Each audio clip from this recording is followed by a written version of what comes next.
Good morning, you fabulous people. I hope you're having a brilliant day so far. Today, we're going to use this 5 minutes to focus on what is really important and what you have done in your life that you're really, really proud of. There's an organisation in Scotland called See Me, and they exist to try and end the stigma and discrimination that's associated with mental health. I work as a community champion for them on a voluntary basis, and I do a number of different events where people opening up and talking about mental health and how it affects so many people in so many different ways. One of the events recently where I had a stand and I was representing See Me was at the Recovery Walk in Scotland. This event had over 3,000 people come together to celebrate beating addiction and mental health. It was, quite honestly, one of the most moving events I think I have ever been at. On the stand I was organising, I had two massive blackboards where I was asking people to write what they had done in their life that they were most proud of. I also had two 7 foot high trees where again I was asking people to write their big dream for their life on a tag and to hang it on one of our trees. Literally hundreds of people took the chance to put out to the world their achievements, and each and every one of them were amazing.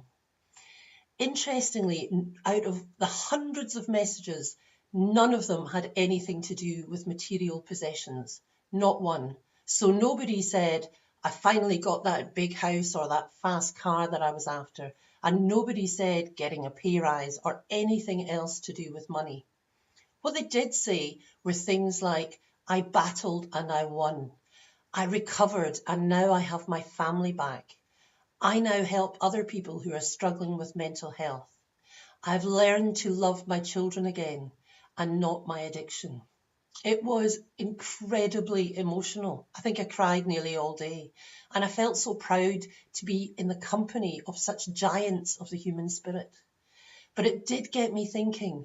All too often we get so caught up in the never-ending clamour for bigger, better and faster stuff that we actually forget what is really important at the end of the day. How many young children don't see a parent before bed because that parent is working late, earning more money to buy more stuff to add to their already brimming life of lots of stuff? What is the real cost of this kind of focus in your life?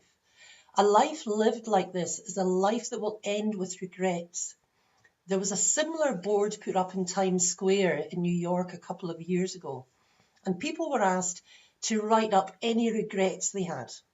Again, every single person without exception wrote things about family or friends and not doing something, not spending enough time with someone before they died, being too busy working to spend time with kids, not really listening to a partner before it was too late. The list goes on.